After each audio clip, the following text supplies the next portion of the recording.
Evet, herkese merhaba. Bugün Auto Aqua'nın Smart Dozer 4 ürününü inceleyeceğiz.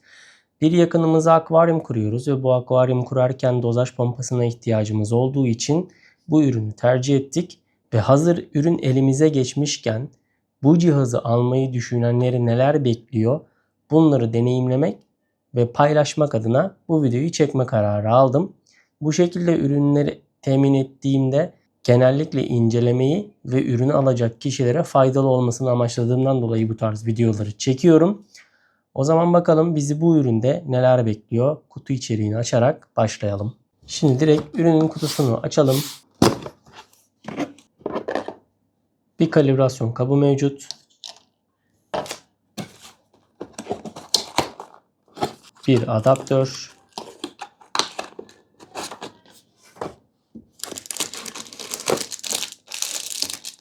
Dozaj pompamız.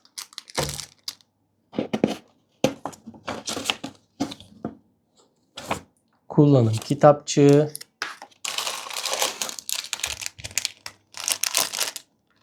Borular için askı kitleri.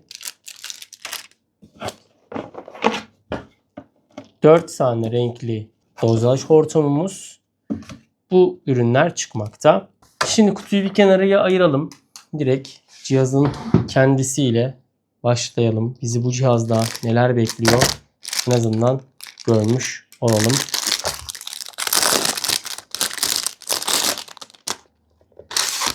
Şimdi Auto Aqua ürünü gerçekten inanılmaz bir ürün. Yani normal geleneksel dozaj pompaları bildiğiniz gibi zaten şu şekilde çıkıntılı oluyorlar yaklaşık olarak. Çünkü pompa yatay bir şekilde yatırılıyor. Ama bu dozer'da ürün gerçekten ince tasarlanmış.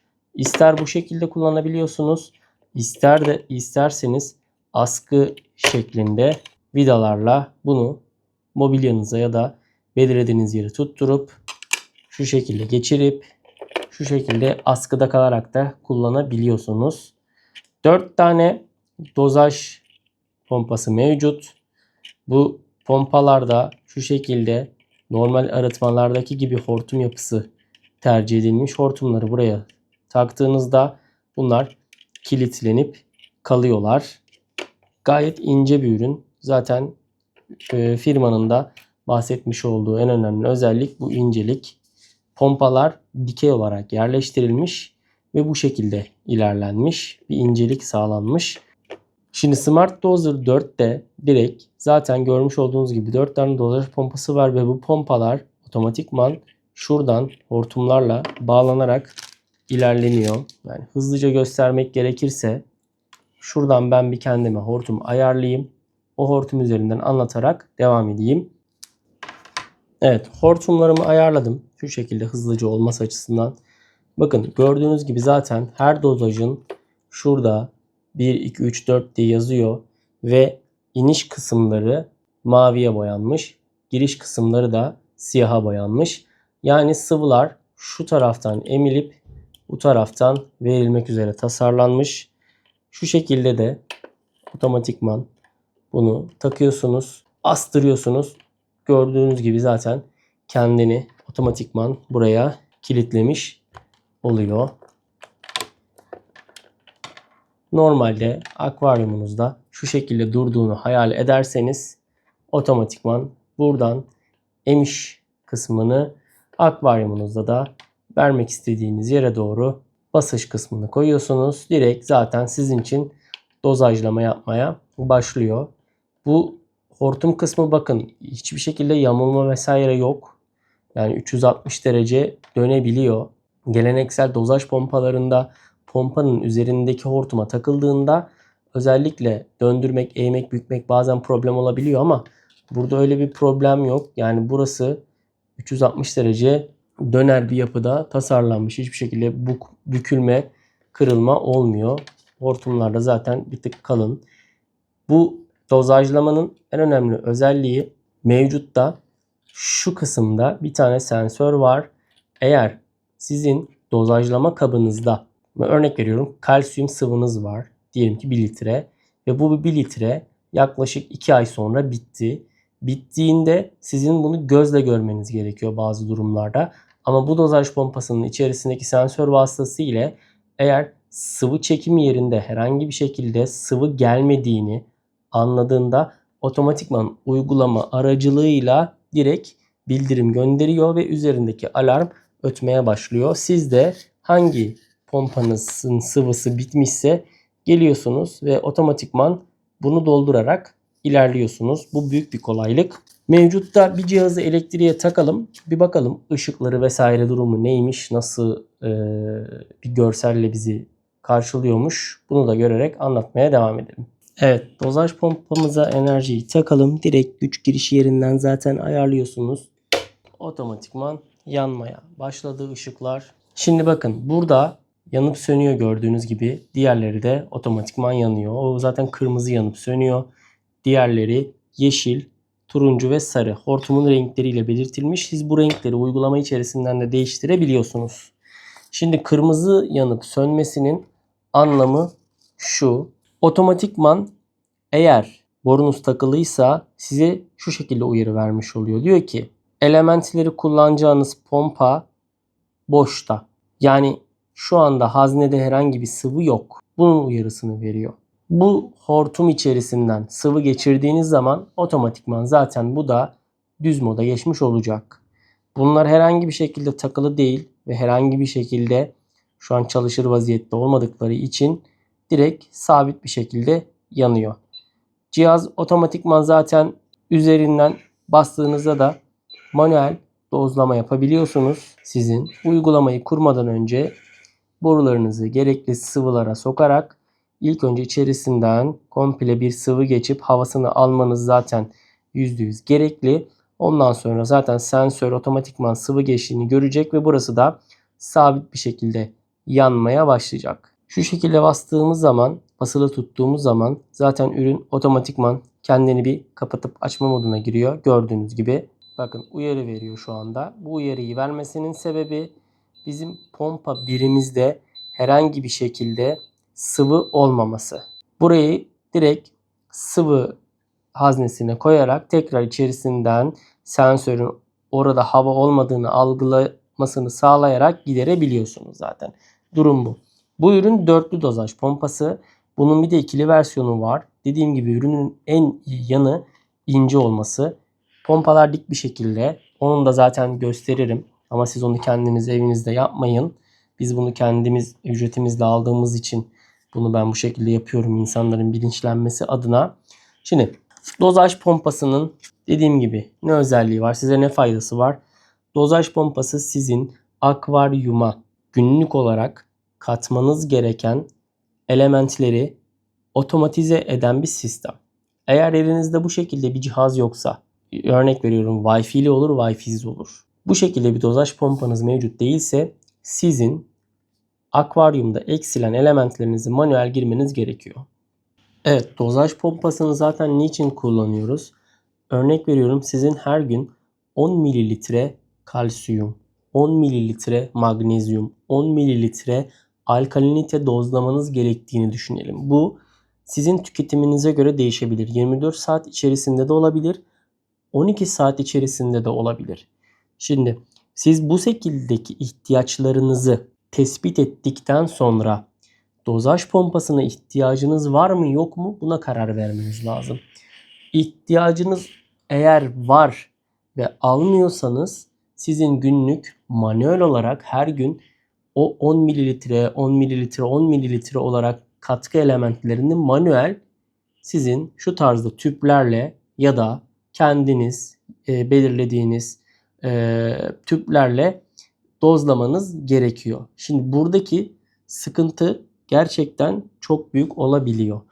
Zaten eğer siz bu hobiye başladıysanız ve gerçekten iyi bir şekilde ilerlemek istiyorsanız, birazcık da otomatize etmek istiyorsanız bu tarz ürünler almanız gerekiyor. Yani üreticilerin bu tarzda sattığı ürünlere bakabilirsiniz. Şimdi mevcutta boruları çıkararak devam edeyim. Evet, borumuzu çıkarttık. Boruyu çıkartırken şuradaki mavilere bastırarak çıkartmaya dikkat edin. Dediğim gibi Bu şekilde bir dozaj pompası almanız sizin için işleri daha da kolaylaştıracaktır. Eğer hobiyi büyük bir çapta yapmak istiyorsanız üreticilerin satmış olduğu dozaj pompalarına bakabilirsiniz. Şimdi bu Atto Aqua Smart Dozer 4 hem Bluetooth hem Wi-Fi üzerinden çalışıyor. Yani cihazınızdan uzakta olduğunuzda bile dozlamanız gereken bir miktar olduğunu düşünüyorsanız ya da atladığınızı düşünüyorsanız sistemden gelerek bunu manuel seçip dozajlamanızı yapabilirsiniz. Diğer özelliği mevcutta bu firma günlük, haftalık, takvim bazlı ilerlemeyi seçmemiş. Yaklaşık olarak 3 tane modu var. 24 saat modu, gündüz modu ve gece modu. 24 saat modu adından anlaşılacağı gibi sizin belirlediğiniz dozaj miktarını 24 saate yayarak ilerlemeyi tercih ediyor. Gündüz modunu seçerseniz sabah 8, akşam 8 arasındaki 12 saatte dozajlamayı tercih ediyor. Geceyi seçerseniz de gece 8, sabah 8 arasında dozajlamayı tercih ediyor. Yani ben pazartesi 5 gireyim, salı 5 gireyim, çarşamba 5 gireyim diye bir seçeneğiniz maalesef yok. Siz ya 12 saatlik modları gece gündüz olarak seçmelisiniz ya da 24 saatlik modu seçmelisiniz. Firmanın da iddiası şu yönde, orayı biraz araştırdım. Diyorlar ki zaten akvaryumdaki tüketim 12 saat ya da 24 saat içerisinde oluyor. Bir anda bütün dozajlamayı yapmaktansa bunu gün içerisinde bölerek yapmak, tüketildiği kadar eklenmesini sağlamak daha faydalı. Örnekleri de şu. Mesela alkaliniteniz 8'den 7'ye düştü diyelim. Siz bunu ne yapıyorsunuz? 7'den 8'e çıkartmıyorsunuz. Eğer kapsamlı bir dozaj pompanız varsa bunu gün içerisindeki belirli periyotlara bölüyorsunuz. Örnek veriyorum 3 saatte bir dozlama yapıyorsunuz. 7'den 8'e çıkartabilmek için. İşte firma diyor ki siz böyle şeyleri düşünmeyin. Bırakın bunu biz yapalım. Siz belirlediğiniz örnek veriyorum 10 mililitre mi dozlamanız gerekiyor? Sabah 8 akşam 8 arasını mı seçtiniz? O aralıkta ben optimum seviyede ilerleyeceğim. Mesela günlük 10 mililitre mi dozlamanız gerekiyor? 24 saatliği seçerseniz biz sizin için bu planlamayı yapalım diyerek örnek veriyorum 10 mililitreyi 5'e bölerek 24 saate yayıyor. Ya da 12 saatlik modu seçtiniz diyelim ki gece ya da gündüz olarak 20 mililitre dozlamanız gerekli. Sizin yerinize biz bunu yapalım diyor. Yani optimum seviyede bunu 2 saat, 3'er saatlik periyotlarla toplamda ne kadara ihtiyacınız varsa damlama yöntemiyle dozajlama yapıyor ve gayet de başarılı bir şekilde ilerliyor. Saatlere bölerek yaptığında yani 2 mililitre, 3 mililitre gibi bir dozlamaların zaten ses açısından herhangi bir problem teşkil edeceğini ben düşünmüyorum. O konuda sıkıntı olmaz. O yüzden ilerlemekte de herhangi bir problem yaşanmaz. Şimdi buradaki tek dikkat etmeniz gereken nokta şu. Bu ürünü aldığınızda evet çok ince 17 santim, 12 santim ve 3,5 santim kalınlığında kullanmanızda herhangi bir engel yok. Ama siz ben her gün dozlamıyorum. Yani pazartesi dozluyorum. 3 günde bir dozluyorum. Pazartesi dozluyorum. Çarşamba dozluyorum. Cumartesi dozluyorum tarzında bir tüketiciyseniz işte o zaman size bu tam olarak yarar mı onu bilemiyorum. Bunun artısını eksisini günlük tüketiminizi hesaplayarak yapmanız gerekli. Çünkü her gün tüketiminiz vardır. Yani 3 günde bir değil de dozajlamanızı daha da kısarak her güne yayarak da kullanabilirsiniz. Bunları bilerek bu tarzda ürünleri temin etmeye yönelin. Onun haricinde zaten herhangi bir problem yaşanmaz.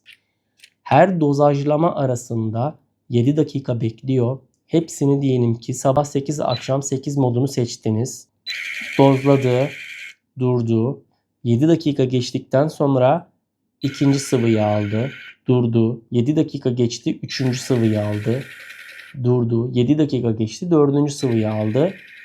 Bu şekilde aralara 7 dakikalık bir es payı veriyor ki sıvılar birbirine karışmasın. Herhangi bir reaksiyona hızlıca girmemesi açısından. Diğer özelliği de dakikada 21 mililitre dozlama yapabiliyorsunuz. Dakikada 21 mililitreden fazla dozlayamıyorsunuz. En az da günlük 1 mililitre dozlayabiliyorsunuz. Yani 1 mililitreden daha az dozlama yapamıyorsunuz. 0,5'lik bir ihtiyacınız varsa bunu yapamıyorsunuz maalesef. Minimum 1 mililitrelik dozajlaması, dakikada da maksimum 21 mililitrelik dozajlaması mevcut. Bunu bilerek bu tarz ürünleri tercih etmeniz gerekli. Onun harici Aqualine diye bir mobil uygulaması var. iOS ve Android için Aqualine uygulamasını indirerek cihazı telefonunuzda kullanmaya başlayabiliyorsunuz. Wi-Fi olarak 2.4 GHz ağına bağlanmaya dikkat edin. Onu da zaten göstereceğim nasıl bağlanıldığını. Detayları da orada değinmiş oluruz. Dış görünüşü ve teknik özellikleriyle ilgili anlatacağım çok şey kalmadı. Bir de ürünün içerisine bakalım nasıl bu kadar ince olmuş. Ona da zaten görmüş olun, en azından bilin. Nasıl bir ürüne sahip olduğunuzu görmüş olursunuz. Bir de bazı durumlarda bu dozaj pompalarının içerisindeki bildiğiniz gibi hortumlar çok beklemeden kaynaklı sertleşebiliyor. Yani çok sertleşmiyor da sertleşme ihtimali olabiliyor. Ya da pompa tam döndürmeyebiliyor. Yani bunların bozulma olasılığı çok düşük. O tarzda da bu ürünü açıp o pompaları birazcık esnetmeniz gerekebiliyor. Ama siz garantili olan ürününüzü hiçbir şekilde kendiniz açmayı denemeyin. Distribütör firmayı arayın. Onlar size nasıl bir yol izlemeniz gerektiğini anlatırlar. Yani ürünü temin ettiniz ve baktınız ya sıvı çekmiyor, dozlamıyor. Bu ürün bozuk mu, sorunlu mu diye bir düşünce aklınıza gelmesin. Bu ürünün pompaları içeride olduğu için siz o dozaj hortumlarını, yani şu haznede olan hortumları elinizde sıkamıyorsunuz ya da esnetemiyorsunuz. O yüzden ilk aksiyona geçme durumunda bazen sorun yaşanabiliyor. Ben de örnek veriyorum, Chiroz dozaj pompası var ve onun pompaları, tüpleri dışarıda. Ben elimle o tüpleri esnetebiliyorum. Böyle çekiştirebiliyorum. Benim aldığımda da ilk dörtlü dozaj pompamdan 3 tanesi hiçbir şekilde sıvı çekmiyordu. Ben o tüpleri elimle esneterek, yumuşatarak tekrar ilk motorun dönmesini tetikletebildim. Sizde böyle bir problem olursa distribütör firmayı arayın. Benim ürünümde böyle bir durum var. Tahmin ediyorum bozuk değil. İçerisindeki hortumları birazcık esnetmemiz gerekiyor olabilir. Ne yapmam gerekli diye siz sorun. Onlar size çok güzel bir şekilde yol gösterirler. O zaman ürünü uygulama üzerinden incelemeye devam edelim. Bizi neler bekliyor? Nasıl dozajlama yapıyor? Elimden geldiği kadar bunu da size göstermeye çalışayım. Evet, dozaj pompası gayet ince. Peki bu incelik nasıl sağlanmış? Bir de içerisine bakarak bunu görelim. Gördüğünüz gibi devre bu şekilde. Pompalar dikey yerleştirilmiş. Normalde yatayda olarak yerleştirildiğinde bildiğiniz gibi dozaj pompaları genelde kalın oluyor. Ama burada gayet ince bir tasarıma gidebilmek için pompa dizilimini bu şekilde gerçekleştirmişler. Şimdi dozaj pompalarındaki diğer bir önemli özellik, buradaki sıfır almış olduğunuz ürünlerde eğer pompanız size su basmıyorsa şu arkada görmüş olduğunuz şırınga tüplerini birazcık elinizle ovalamanız gerekiyor. Ovaladıktan sonra kendine geliyor. Çünkü beklediği için birazcık kuru kalabiliyorlar ve pompadan su çekilimi olumsuz etkilenebiliyor. Şimdi bu üründe siz eğer pompanızdan su gelmiyorsa, sıvı gelmiyorsa bunu hemen distribütör firmayla iletişime geçerek nasıl çözümlenebileceği ile ilgili destek alarak ilerletebilirsiniz. Kendi ürünüm olduğu için ben bunu direkt buralardan sökerek pompaları birazcık daha elimle masaj yapıp yumuşatarak çözebiliyorum. Buna dikkat edin. Başka da bir problem zaten yaşanmaz. Ama elektronik devre mümkün olduğu kadar siz garanti dışı kalma risklerine karşı bu cihazı kesinlikle açmayın. En azından distribütör firmayla görüşmeden böyle bir müdahaleye kalkışmayın. Ben ürün sahip alanların içerisinde neyle karşılaşacağını görmeleri için direkt zaten ürünün içerisini açarak göstermek istedim. Gördüğünüz gibi gayet ince, pompa dizilimi de güzel, devreler de gayet kaliteli görünüyor. Yani cihazın iç yapısı bu. İncelik bu şekildeki tasarımdan kaynaklı. Şimdi kapatalım. Pompamızı direkt sıvı aldıralım. Kalibre edelim. Ve uygulama içerisinde bizi neler bekliyor? Bunlara göz atalım.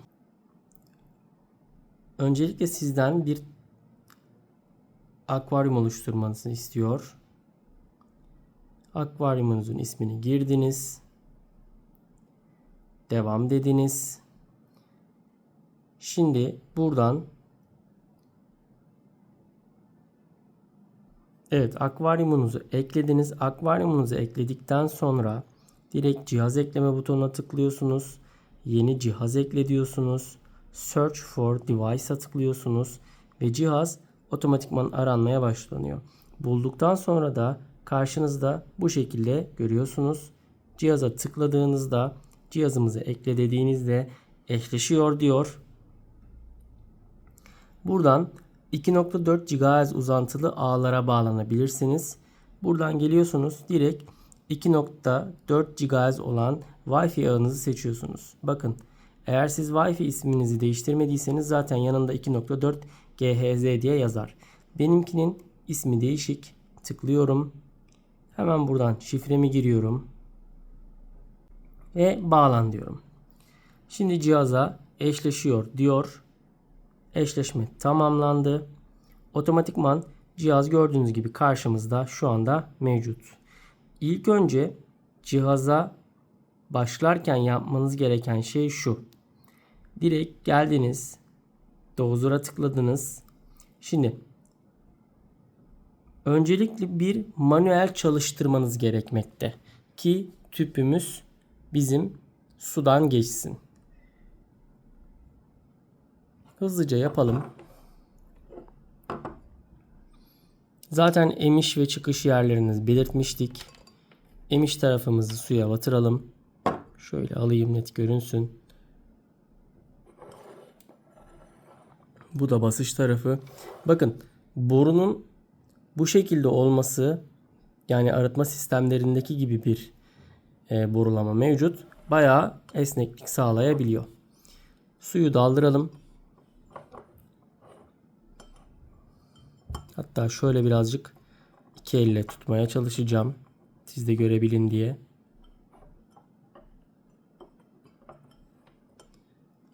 Aynen. Şuradan manuel olarak suyu emdirmeye başlıyorum. Evet, suyu çekiyor. Ben zaten görüyorum. Şimdi su komple geldikten sonra sensörlerin içerisinde su olduğu algılanacak. Şimdi su komple geldikten sonra sensör su geldiğini anlamış olacak.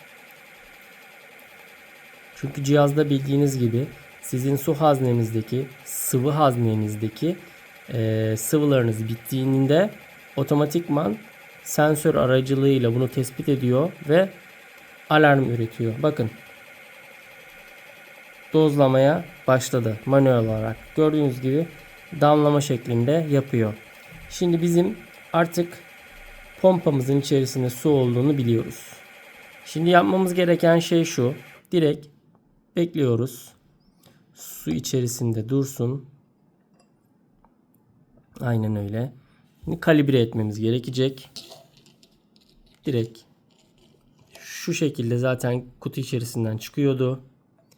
Direkt sıvı haznemize dolduruyoruz. Hemen geliyoruz. Da şöyle rahat yapabileyim tek elle. Uygulamadan Calibration'a tıkladık. Pompa 1'i seçtik ve 6 mililitre dozlamasını bekleyeceğiz. Bakın, kalibre ediliyor dedi.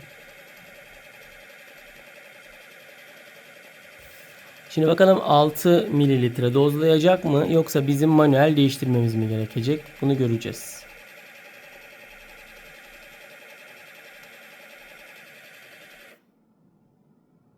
Bakın, şimdi kalibre etti. Şunu ben hemen düz bir yere koyayım. Hatta koymama gerek yok. Şöyle getireyim. Bakın, gördüğünüz gibi tam 6'da durdu. Yani doğru bir kalibresi mevcut şu anda. Uygulamadan da kalibreyi bulduktan sonra eğer değiştirmeniz gerekiyorsa buradan 5, 6 gibi değiştirebilirsiniz. Yani siz ilk kalibre ettiğinizde burada 6'dan daha farklı bir kalibre miktarı mevcutsa otomatikman değiştirebiliyorsunuz ve kalibreyi ona göre kendisi düzeltiyor.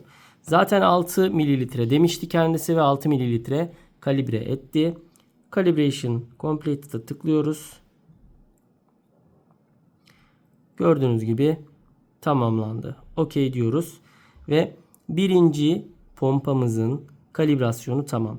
Bunu 2, 3, 4 için yapabilirsiniz. Şu an hepsi için aynı işlem olduğundan biz bir üzerinden ilerliyoruz.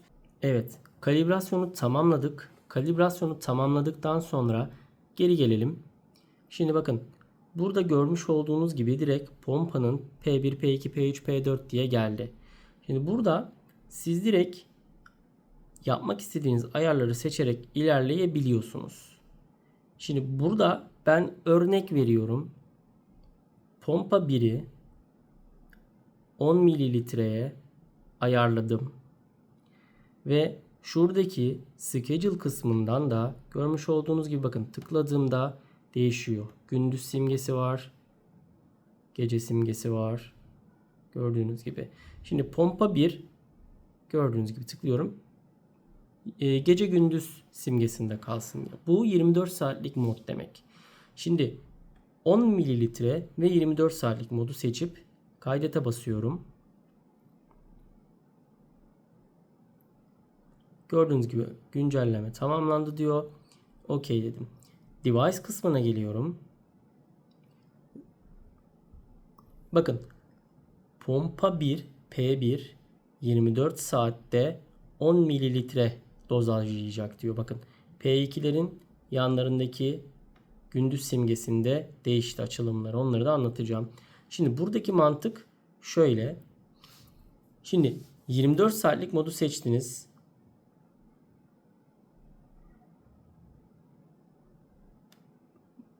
Bakın pompa 1 24 saatlik modda 10 mililitre diyor. Üstüne tıkladığınızda bunun rengini değiştirebiliyorsunuz. Buradaki rengi değiştirdiğinizde örnek veriyorum.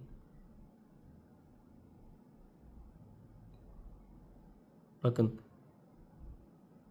pembe yapalım. Kaydet diyelim.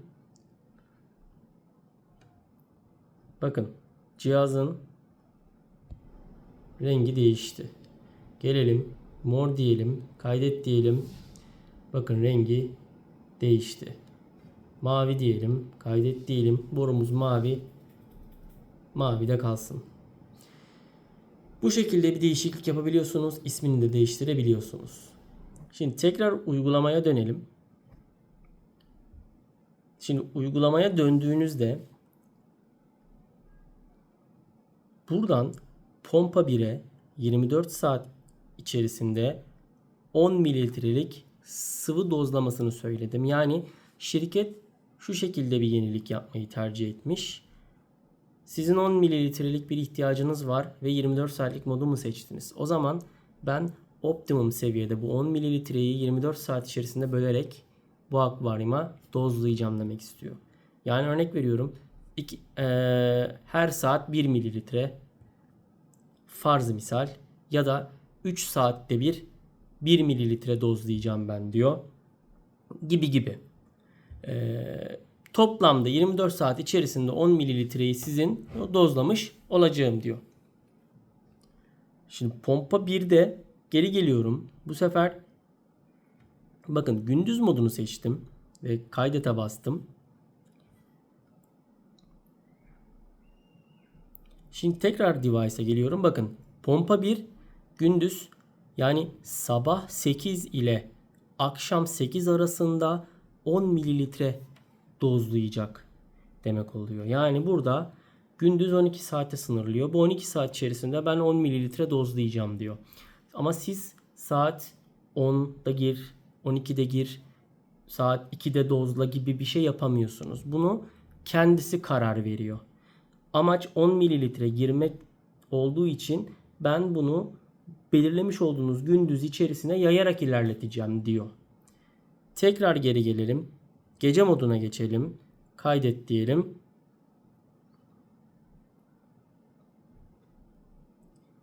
Bu sefer de diyor ki ben gece 8 ile sabah 8 arasında 12 saatlik aralıkta 10 mililitre dozlayacağım demek istiyor. Görmüş olduğunuz gibi. Yani burada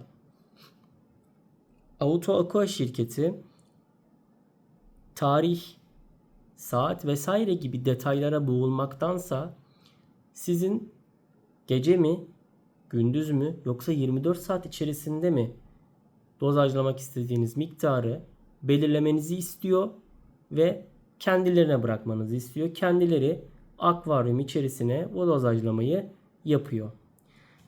Ben kendi dozaj pompam üzerinden örnek vereyim. Benim kendi dozaj pompamda ben her sabah saat 9'da All for If dozluyorum.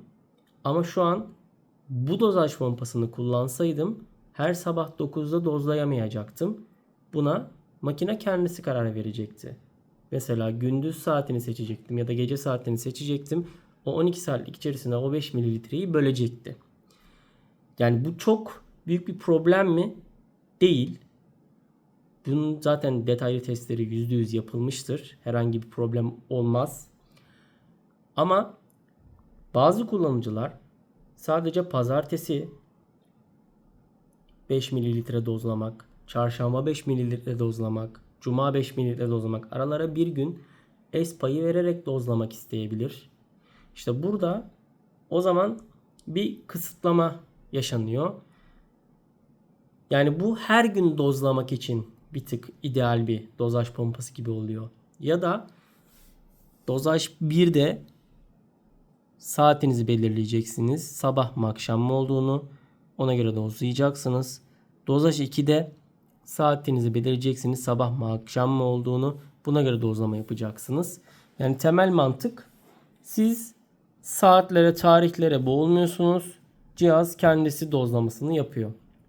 Zaten genellikle kullanıcılar her gün belirli bir tüketim olduğundan dolayı her gün dozlamaya gidebiliyor ama bu dozaj pompası 2 günde bir, 3 günde bir dozlama yapan kişiler için bir tık kısıtlamaya sebebiyet veriyor.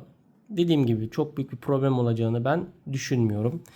Bunu artık kendiniz karar verirsiniz. Şimdi 4 pompayı da doldurdunuz diyelim ki. 4 pompayı da doldurduktan sonra diyelim ki bunda 10 mililitre dozlayacaksınız. Bununla 15, bununla 20, bununla 30 ve her birisini gündüz moduna ayarladınız ya da her birisini gece moduna ayarladınız. Şimdi burada nasıl olacak? Burada mesela ben kalsiyumu dozladım. Burada alkaliniteyi dozladım. Ama ikisi de aynı anda mı dozlayacak? Nedir? Arada bir es payı var mıdır? Evet var. Örnek veriyorum. Bu pompa çalıştı. Gün içerisinde çalışması gerektiğinden mesela 10 mililitrenin 2 mililitresini dozladı. Gündüz modunda. Daha sonra bu da gündüzde dozlaması gerekiyor. Saatini belirleyememiştiniz. Bu dozladıktan yani birinci pompa dozladıktan 7 dakika sonra ikinci pompa dozluyor. Yani aradaki sıvılar birbirine aynı anda karışmasın. İdeal bir seviyede ilerlemesi için. Yani birinci pompayı gündüz seçtiniz. İkinci pompayı gündüz seçtiniz. Ama saat belirleyemediniz. Kendisi karar veriyor. Bu da kendisi karar veriyor. Birinci pompa dozlamasını yaptıktan 7 dakika sonra bu dozlamasını gerçekleştiriyor. Böyle bir sistem var cihaz içerisinde. Her birisini gündüze ayarladığınızı varsayalım. Dozladı, 7 dakika bekledi, dozladı, 7 dakika bekledi, dozladı, 7 dakika bekledi, dozladı, 7 dakika bekledi gibi ilerliyor. Bu sıvılar birbirine karışmasın diye. Ya da dediğim gibi birincisinde gündüz modda dozlamayı seçtiğiniz bir elementiniz var. Dozladınız ve üçüncüsünde gece dozlamanız gereken bir element var. Otomatikman siz geceyi seçiyorsunuz ve bu kendisi o saatlerde karar vererek yapıyor. Zaten birbirine karışmamış oluyor. Yani bu her gün dozlama yapan kullanıcılar için bir tık daha mantıklı bir ilerleme olabilir Sizin ihtiyacınızı karşılayıp karşılamadığına siz karar verirsiniz. Şimdi diyelim ki pompadan dozlamaları yaptınız.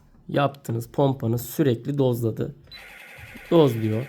Ve bu dozlama bittikten sonra size alarm veriyor. Yani şimdi dozaj pompalarındaki genellikle sıkıntı, eğer çok üst düzey bir dozaj pompanız yoksa içerisindeki sıvılar bittiğinde, örnek veriyorum, kalsiyum sıvınızın olduğu kova ya da şişe boşaldı.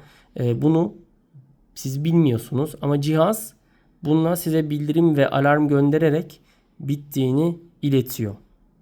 Otomatikman sensör vasıtasıyla siz bunu alabiliyorsunuz ve tekrar katkı malzemesi şişenizi doldurmanız gerektiğini biliyorsunuz. Onu da zaten uygulamada görüyorsunuz. Tekrar uygulamaya geçelim. Bakın, geçtiğimizde şu şekilde altta sensör kısmı var. Bu sensör kısmı şu an mavide yanık. Otomatikman buradan görmüş oluyorsunuz. Ya da siz diyelim ki dışarıdasınız.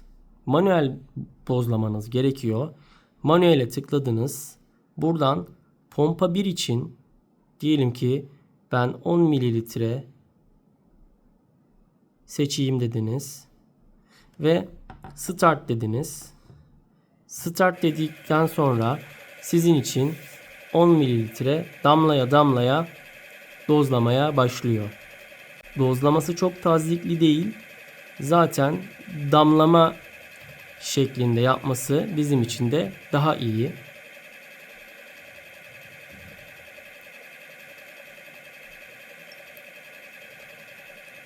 Gördüğünüz gibi 10 mililitre dozlamayı tamamladı. Şimdi değineceğim çoğu şeye değindim. Tekrar uygulama üzerinden mi geçmemiz gerekiyorsa otomatikman cihazınıza giriyorsunuz. Cihazınıza girdikten sonra pompa 1 içerisinde diyelim ki 10 mililitre seçtiniz, gece modu. Pompa 2 bana 5 mililitre gündüz dozlasın. Pompa 3 bana 15 mililitre dozlasın. Bunu 24 saat içerisine bölerek yapsın. Pompa 4 de diyelim ki gece katkısını yapmanız gerektiği bir ürün var. Onu da 20 mililitre diyelim ve gece dozlayalım. Kaydet diyelim. Otomatikman geliyorsunuz. Bakın P1, P2, P3, P4 olarak göründü. P1 gece modunda gece 8, sabah 8, 10 mililitre. P2 gündüz modunda gündüz 8, akşam 8, 5 mililitre. P3 24 saate bölerek yapıyor. P4 de gece modunda 20 mililitre yapıyor. Bakın tekrar cihaza dönelim. Kırmızı yanıyor gördüğünüz gibi. Çünkü ben P2, P3 ve P4'ü aktif ettim. Ama herhangi bir şey bağlı değil. İçleri bomboş. Bu yüzden kırmızı olarak beni uyardı. Uygulamada da zaten sensör kısmı kırmızı olarak görünmüş oluyor. Tekrar ben bunları sıfıra çekip cihazımızı kaydedersem otomatikman zaten tekrar düzelmiş oluyor. Bu açma kapama zaten otomatikman tekrar reboot etme, başlatma. Anlatılabilecek çoğu şeyi anlattım. Dozaj pompası bu şekilde. Kullanmak isteyen arkadaşlar gönül rahatlığıyla temin edebilir. Özellikle ince, gerçekten çok ince. Yani ben bu kadar ince bir dozaj pompası gördüğümü hatırlamıyorum. Genellikle hepsi çok kalın oluyorlar ama bu gördüğünüz gibi gayet ince. Ufak tefek yerlere de rahat bir şekilde sığacaktır. Dozlamasında, kalibresinde de herhangi bir problem yok. Ürünün diğer dozaj pompalarından tek farkı şu: siz gün, tarih giremiyorsunuz. Tek değişikliği bu. Girmiş olduğunuz dozajlamayı 24 saat içerisine mi, sabah mı, gece mi bölmek istiyorsunuz? Buna karar vermeniz gerekiyor ve cihazın kendisine bırakmanız gerekiyor. O zaten otomatikman kendisi hallediyor. Anlatacağım çoğu şeyi anlattım. Kalibresinde bir problem olmadığını ilettim. Modlarını da belirttim. Kullanmak isteyen arkadaşlar gönül rahatlığıyla kullanabilir. Biz bu dozaj pompasını tanıdığımız birisine akvaryum kurduk ve günlük ihtiyaçlarını karşılamak için temin ettik. O yüzden hazır elimizdeyken cihazı incelemek ve temin edecek arkadaşlara da bilgi olmasını istedim. Umarım faydalı olmuştur. Beni izlediğiniz için teşekkür ederim. Kendinize iyi bakın.